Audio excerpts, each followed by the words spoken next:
Nile, it's Christina, and I'm just going to bring it back to talking about the Iranian side. The U.S. has done quite a bit with limited intervention. You had 2,000 special troops, but you had the president pull out, withdraw unexpectedly, so now it's down to about 400 special troops, and that creates a vacuum. Iran wants to take over the Middle East, so what should the United States do militarily and diplomatically to ensure that that doesn't happen?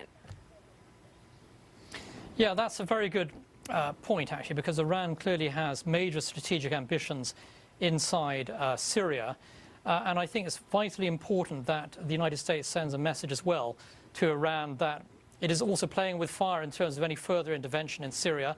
And I would hope that the U.S. administration will reconsider its earlier pledge to withdraw all U.S. forces from Syria. I think it's important the United States maintains a military presence in both Syria and in Iraq, especially in order to ward off any Iranian influence and intervention. And I think that, what you're seeing with today's announcement certainly is the world superpower flexing some muscle here. And it's vitally important that the United States stands up to not only to Iran, but also to Russia as well, and other regional powers who have an interest in asserting some kind of influence in the Middle East, which, of course, runs counter, to U.S. strategic interests. And it's vital that the United States maintains a strong, robust military presence in the Middle East, including in Iraq, including in Syria, but also a naval presence as well. And that, of course, is the purpose of sending the U.S. carrier group out to Niall, I want to switch back to something we've already been touching on, which is what's happening in Israel. There's been a ceasefire reached between Israel and the Hamas forces inside Gaza. They control Gaza. Comments of Ilhan Omar notwithstanding.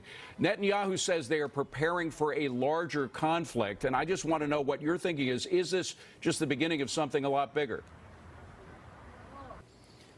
Well, it could be.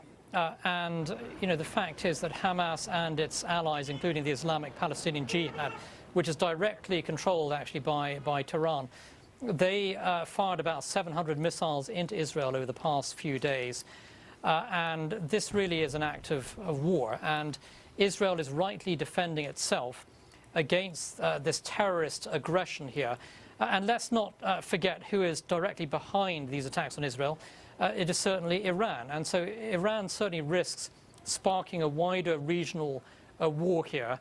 And I think that the U.S. strategy at the moment, of course, is to stand full square with the Israeli people, but also to send a very clear signal to Iran that there are clear consequences if they decide to try and spark some kind of regional conflict. That's a regional conflict that they simply will not win. Nile Gardiner, great to see you, Nile. Thank you very much. Appreciate it.